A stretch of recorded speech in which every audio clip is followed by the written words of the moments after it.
நம்ம இப்போ பண்ணக்கூடியது கபாலபதி பிராணாயம்.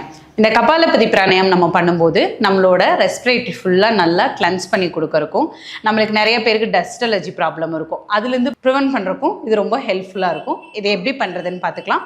நல்லா ஸ்ட்ரைட்டாக உட்காந்துக்குங்க, சேரில் உட்காந்து கூட பண்ணிக்கலாம். நல்லா ஸ்ட்ரைட்டாக உட்காந்துட்டு உங்கள் 2 கையிலையுமே சின்முத்ரா வச்சுருங்க. சின்முத்ரா வச்சுட்டு மேலே பார்த்த மாதிரி வச்சுருங்க. ஃபஸ்ட்டு ப்ரீத் இன் கொஞ்சமாக பண்ணணும்.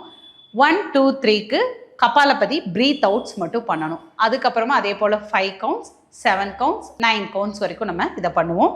ஃபஸ்ட்டு 2 கையிலையும் சின்முத்ரா வச்சிடணும்.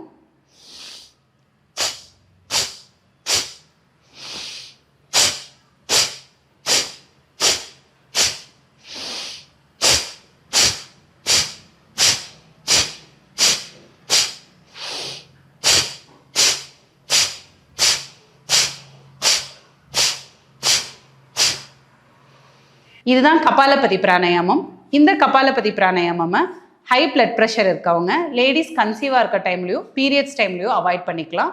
இன்னும் உங்களுக்கு இதை பற்றி நல்லா தெரிஞ்சுக்கணுன்னா உங்கள் பக்கத்தில் இருக்க யோகா சென்டர்லையோ இல்லை யோகா டீச்சர்ஸ் கிட்டேயோ இதை முறைப்படி கற்றுக்கிட்டு பண்ணிக்கலாம்.